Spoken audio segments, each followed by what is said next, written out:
Wow, napakagandang tingnan po mga kaibigan. So napasya lamang po ako dito at naengganyo po ako na bigyan po ng pagkain ang mga kalapati na ito dahil maamo po sila.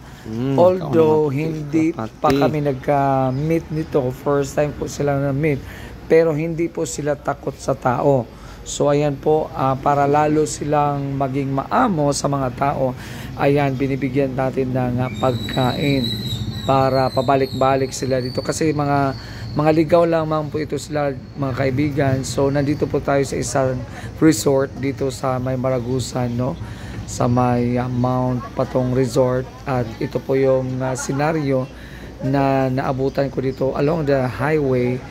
Ayan po, nandyan po ang mga kalapati. So nakaka-relax pong tingnan mga kaibigan, nakaka-good vibes. So yan lamang pinakauling kaganapan sa ating Travel Birdie Vlog.